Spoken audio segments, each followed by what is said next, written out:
మీ మోకాల నొప్పులకు ఎటువంటి సర్జరీ లేకుండా ఎపియాన్ పెయిన్ క్లినిక్ అందిస్తున్న అత్యాధునిక చికిత్స.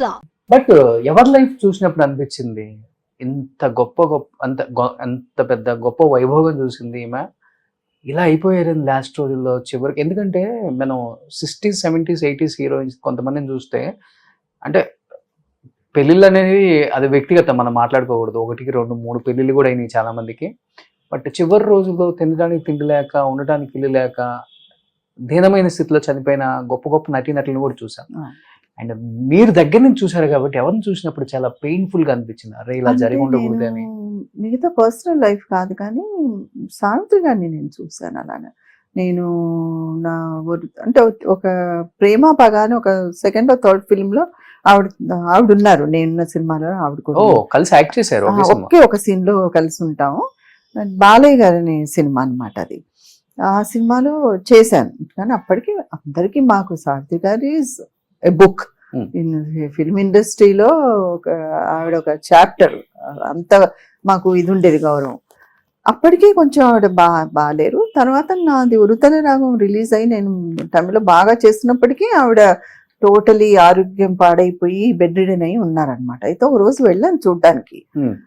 అసలు అప్పుడు జమినీ గణేషన్ గారు ఆమెతోటే ఉన్నారు, చూసుకున్నారు.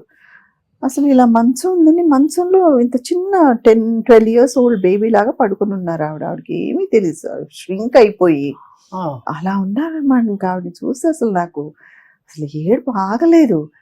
ఆ జమినీ గణేషన్ గారు వచ్చి, చూడమ్మా తమిళ్లో பாருமா யாரும் வந்திருக்கா பாரு, ஒருத்தல ரூபா வந்திருக்கு உன்னை பாக்குறதுக்கு అట్లా అని చెప్తుంటే ఆవిడ అసలు కోమాలో ఉన్నారు. కోమాలో అంటే కళ్ళు తెరిచున్నారండి? లేదు, కళ్ళు మూసుకుని ఉన్నారు.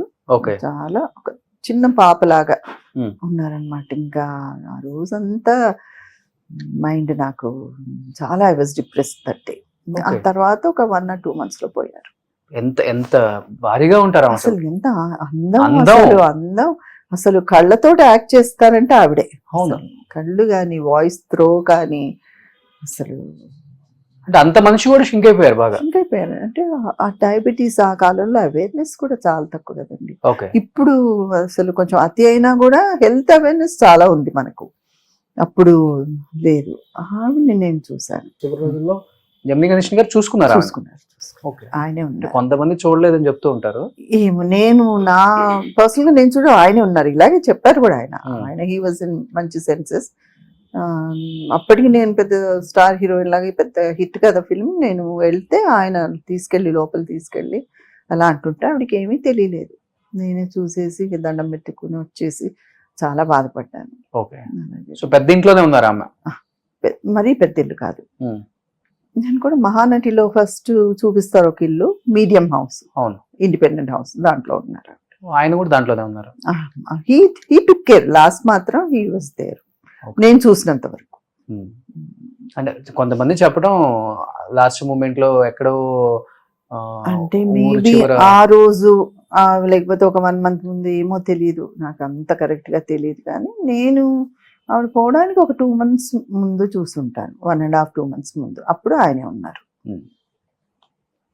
As it is Mahanati cinema చూసిన వాళ్ళు, ఆమెని రియల్ గా చూసిన వాళ్ళు అసలు కంపారిజన్ చేసుకోలేము.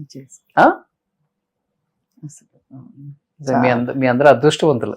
చాలా బ్లెస్సింగ్స్ అని తీసుకొని ఒక సీన్ లో యాక్ట్ చేశారు. కానీ అసలు ఆవిడ వ్యక్తిగతంగా కూడా చాలా గొప్పవారండి. అసలు ఆవిడ అక్కడ వచ్చారు కదా, అప్పటికీ కొంచెం అంటే ఆవిడకి ఆ రోల్ చేయాల్సిన అవసరం కూడా లేదు. ఏదో పోనీ పాపం అని పిలిచి ఇచ్చినట్టున్నారు ఆ రోల్ ఆవిడకి అవసరం అని.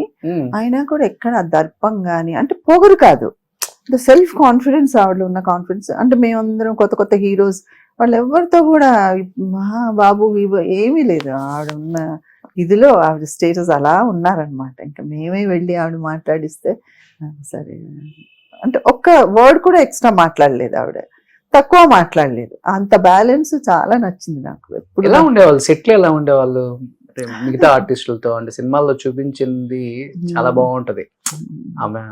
అంటే బాగుండేవారు.